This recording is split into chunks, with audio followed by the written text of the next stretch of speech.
The Commanders game was frustrating on several levels, obviously.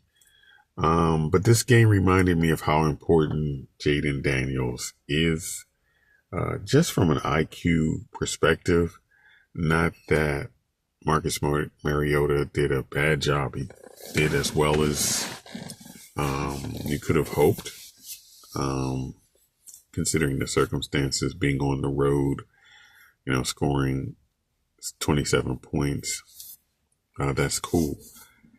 But we take for granted how last year Jaden Daniels did so many things that went unnoticed that helped the defense. And I think his IQ in this game could have helped the defense in a lot of ways. I mean, he would do minimum things that were not noticed, such as not take a 9-yard sack, but maybe take a 2-yard sack. He would run for first downs when he didn't have to. And a lot of people would say, oh, it's early in the game. Why is he doing that? Why is he putting his body on the line? But he knew, he understood. He was thinking ahead. He was ahead of everyone else.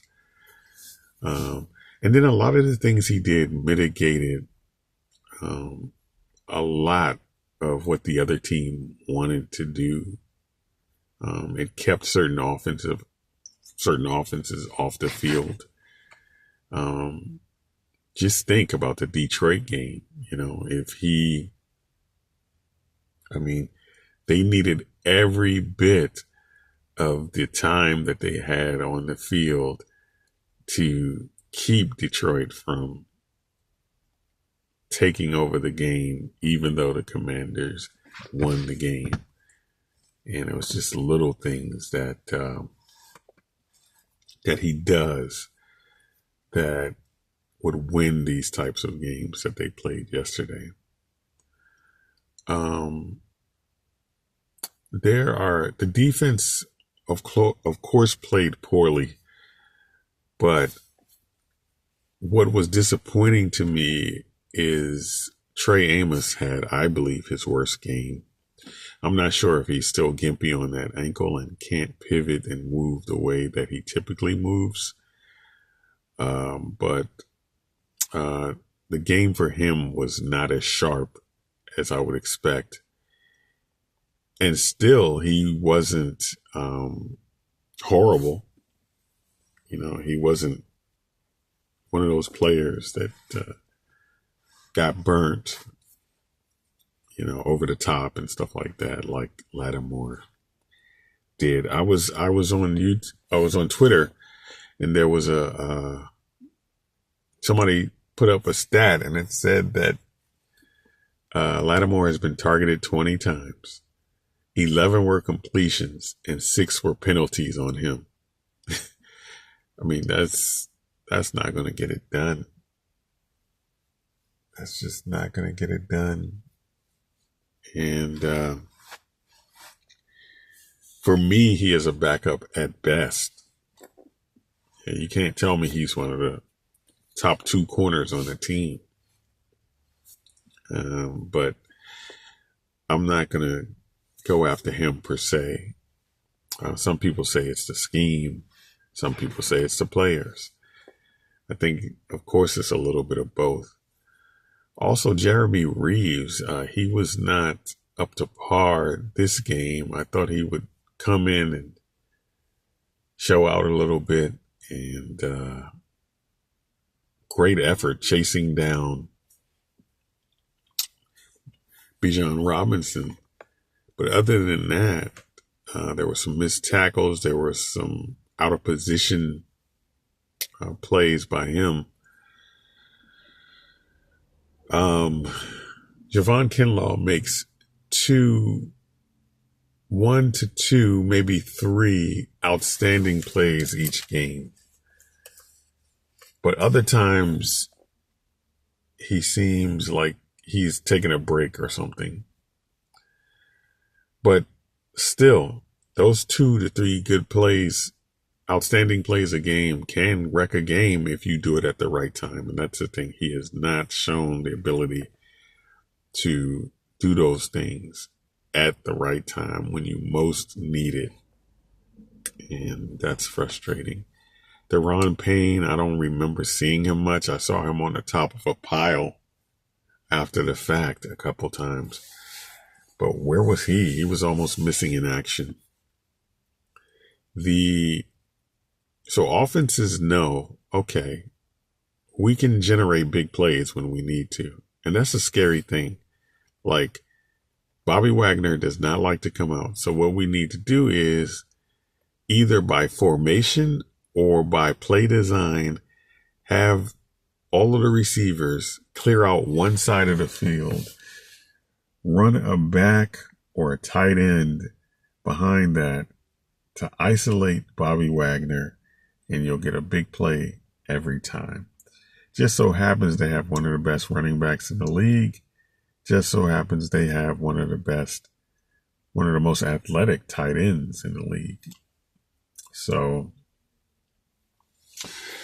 just frustrating. The defense is easy to figure out. I think at this point, the Commanders have to work in some of their younger, more athletic and speedy guys, so that they can give themselves a better chance. Yes, they're going to make mistakes, but if they're not ready and if they make too many mistakes, that's on you, coaching staff, for not having them in position where they could play as well as they could. But they have extreme trust in some of the older players. They're guys that they are really tied to. They are extremely loyal to those guys, and that can be a detriment at times, especially when you don't have young, fast, athletic players, and these are veterans we're talking about. You can run into some issues there. Offensively, I would have run the ball 40 times. Like, they were averaging about 7+ yards per carry. And there were a lot of runs I noticed where on first down, they would run for a first down. And for C-Rod and Bill to just get 14 carries between them, I think that running the ball copiously would have mitigated a little bit of the offense of the Falcons. I mean, as the OC, sometimes you got to take the temperature of what our defense is doing and then counteract that by doing your part on offense to help them out a little bit, because clearly they were struggling against the offense of the Falcons. And you have to see it quickly and take action. Call more run plays, get more smash mouth, gather the team around and talk to them. Hey, we're going to have to stuff it down their throat because our defense is struggling a little bit here. Let's go out there and do what we got to do and be tough and all of that stuff. But I don't get the sense that that's, Cliff Kingsbury's MO.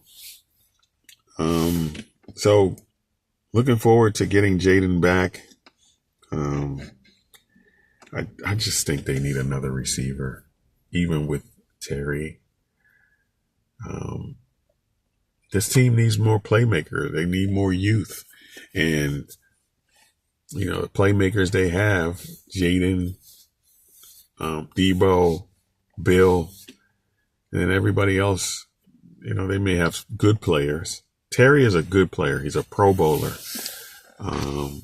He's a Ring of Fame guy for the team. However, playmaker, difference maker, he is not.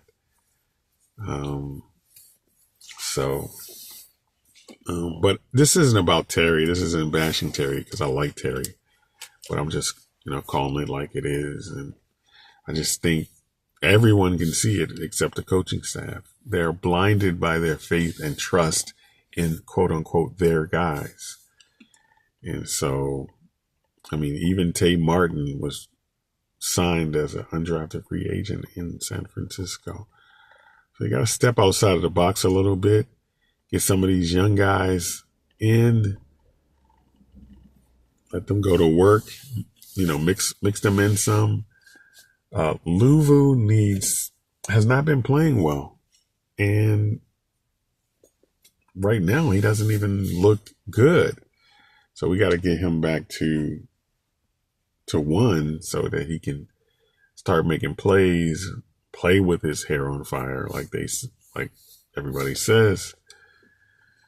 And we'll see what changes are made, how the team approaches this.